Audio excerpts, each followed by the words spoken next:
Okay, take two. Now, the first tape, I didn't say anything wrong or didn't get corrupted. The reason why is because I heard my mom and dad coming out of their room, and it's like 3 a.m. And I'm really trying to be quiet, and I can't really be quiet if I'm talking to, well, hundreds of people. Now, first off, give me a second, I gotta find my charger. Don't want my computer dying in the middle of me talking.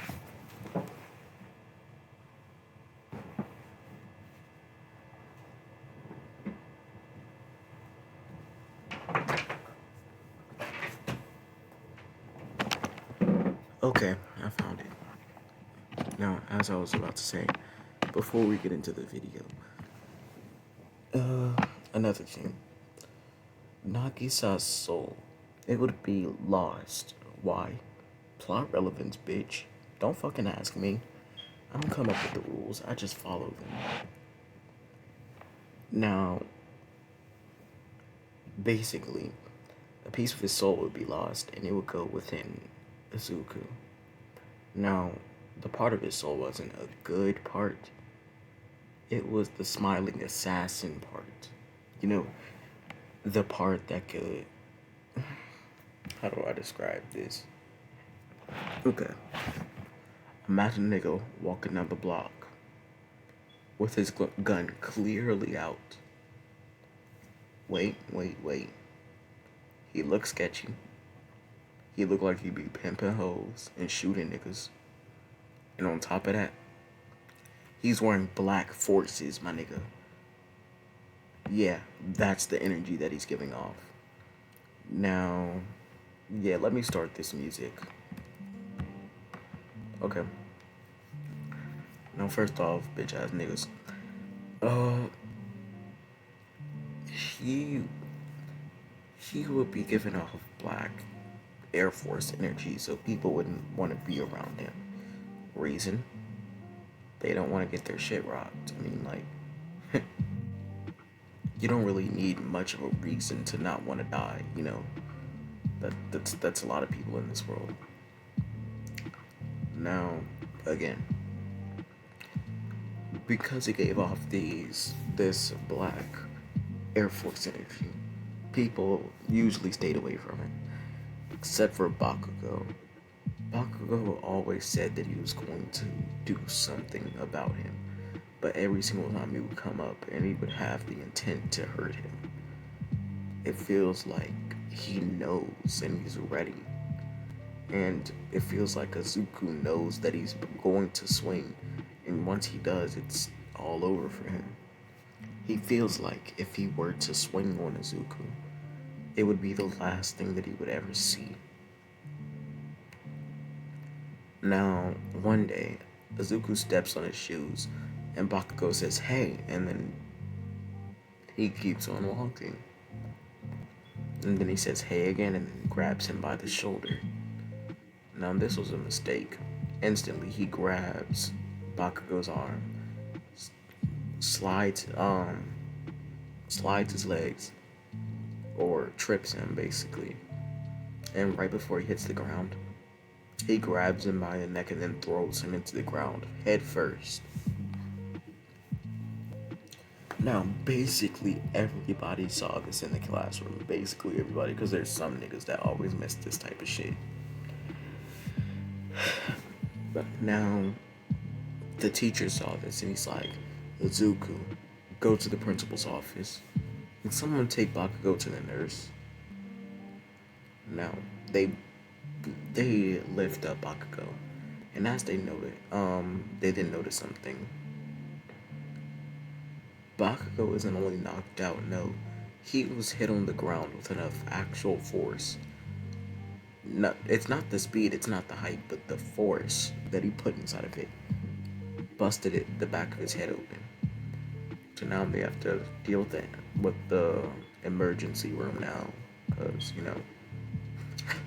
nurses can't be like, just put some ice on it. Put some ice on what? The whole fucking part of my skull that is fucking missing? Now, basically, he would be sent off to juvie for the few months, but this won't stop him from being a hero. Cause plot relevance, bitch. Don't ask me again. Now, first off, when he's inside of juvie, it's a hard life, but he doesn't complain. He actually doesn't say anything. He's always just keeping to himself, like he has a plan for everything. Anybody that's tried to check him either ends up with a broken arm or something even worse. Pause. Cause it sounded like he be fucking taking out niggas in that way, if you know what I mean. Now, basically, he's then grabbed by the neck by Azuku. I don't even know where I fucking am. Let me do this. Okay. Skip. So back from where I was saying, anybody that tried to get inside of his way would get fucked up. And I don't have a script, I just have it all in my head, by the way. Now, one guy walks up to Azuku, and he's new to the jail, but he's pretty fucking strong. Like, the strongest person that was in there has no comparison to him. And they all saw him on the news. He killed a bunch of people. Like, when I say a bunch, I mean like a bunch. The reason why he didn't go to real prison was because first off it was self-defense. But the thing that got him sent off to jail is that even after they were dead, he kept on mutilating their bodies, basically hitting them over and over and over and over after seeing that they were already down. I know this music is not a good theme, but I'm gonna use some other type of music later. Now, instantly, since he sees that nobody's messing with this guy, like nobody's talking to him, nobody's doing anything, and people have told him to stay away from him, which he doesn't like people telling him what to do, so he breaks his skull, and then the guy's sent off to the emergency room.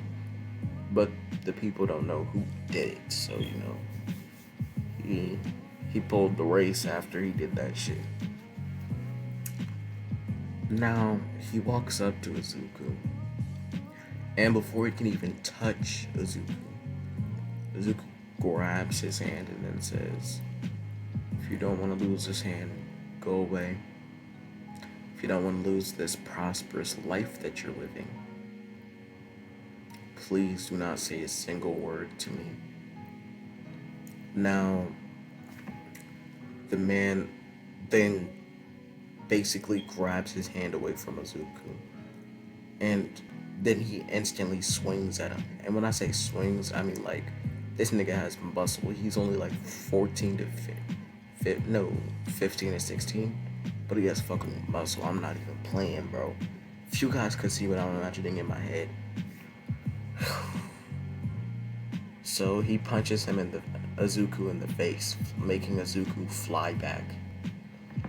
Azuku then comes running back up to him with a shiv that he made out of a toothbrush and pencil shavings. Don't ask. Don't fucking ask. And also a tie.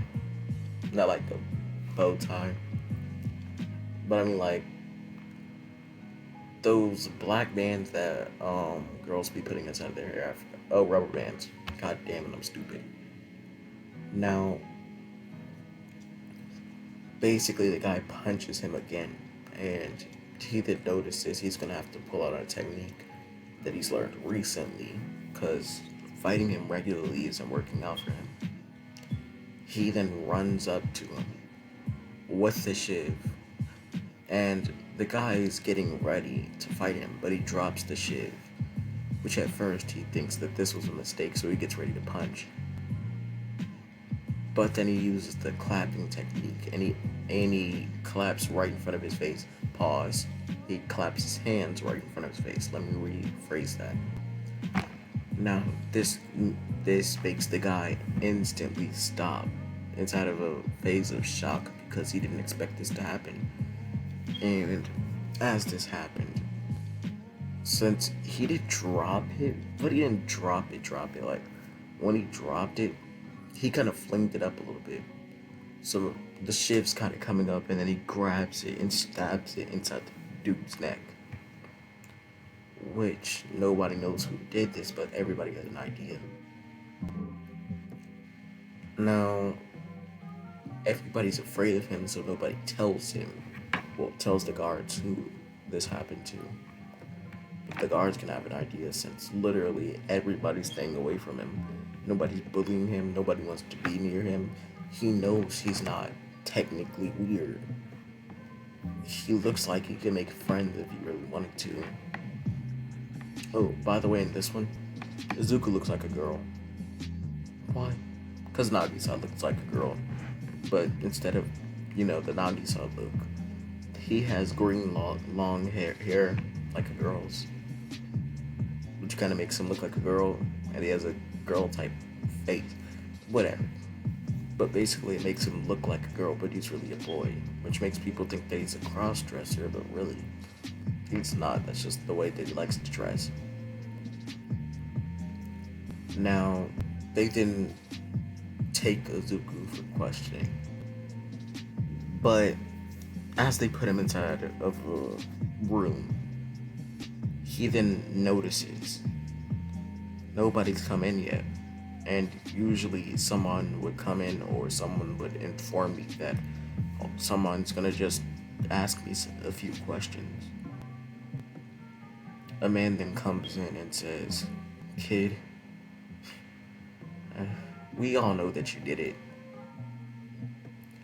We all know that you think you're a badass just because you know a few techniques." They then say, "We'll send you through real hell." Let me get the gum out of my mouth. He says, "We'll send you through real hell, kid. And no, we're not gonna just make your life bad. No, we're gonna make everything that you love bad. Your existence. You're gonna hate yourself for being born." Now, instantly, two bulky men, enter the room and then grab both of his arms. Now, he's taking down the first one, but the second one is still pulling him on the ground. Now, he beats up the second one, and then a third man comes in and then grabs him by his legs. He then starts to get pulled away, being put inside of a room. You can then see a drill going directly towards his face. Now, all the entire prison can hear is screams at this point. Now, they then tie him up after he falls asleep from all the pain. And he wakes up somewhere else on a testing table. He's tied up.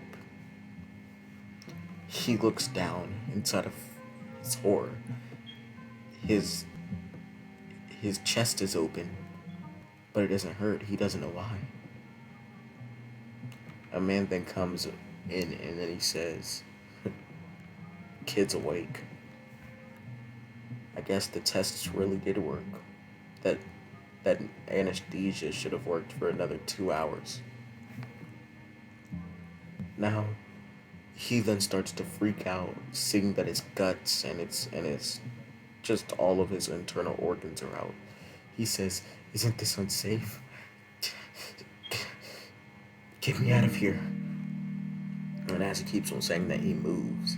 But as he moves, he can see his intestines, his liver, his kidneys move, which then freaks him out. And he can't even throw up because he's just inside of a state of fear. He doesn't know what to do.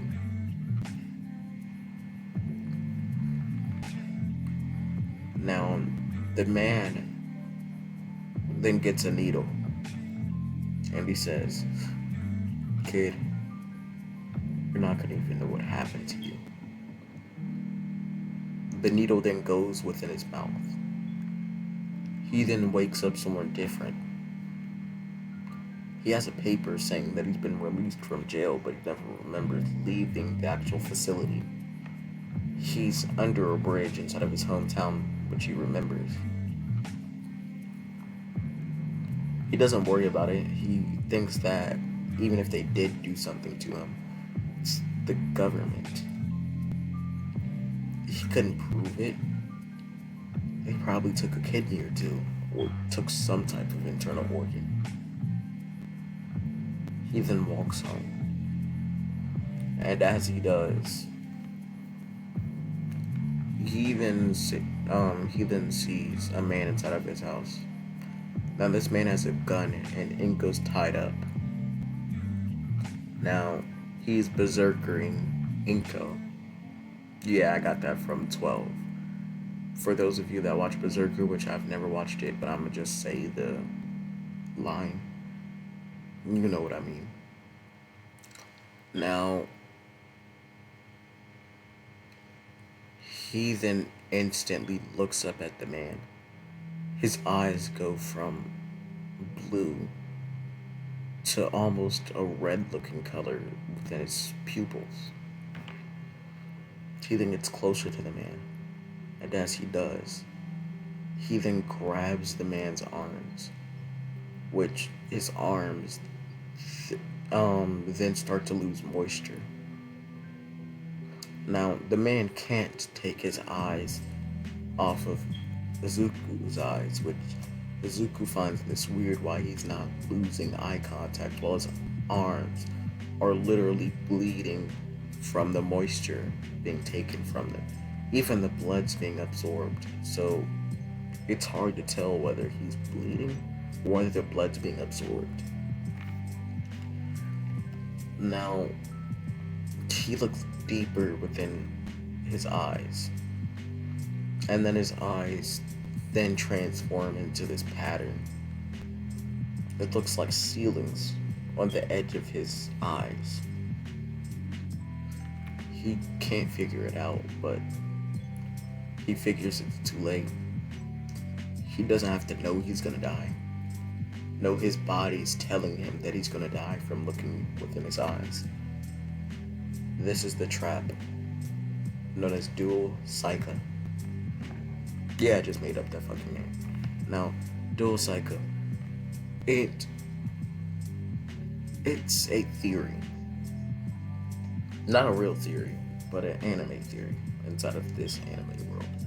Now, the theory is that if you make direct eye contact with someone, and this direct eye contact is so vocal that it can basically allow you to control another person. But not only control their body, it's not any type of, hallucination or fuck, I forgot the word. Hypnotism. Yeah, hypnotism. No, he makes the body think that it's dying to the point where it actually does. Kind of like a manifestation. The man's heart then stops, along with his brain functions, so he doesn't even feel the pain of him suffocating. He then falls to the ground, and Azuku unties his mom, and his mom cries inside of Azuku's hands. She then tells him that this has been happening for months. Men have just been randomly coming inside of her house, breaking in. She doesn't know why, but there was just a random villain increase. Now, this is where I'm gonna leave it off. If you guys enjoyed, then I don't really give a fuck. If you didn't, I don't really give a fuck. Have a good day, and I'll see you later. Don't get berserkered. That was a gay line, by the way. Goodbye.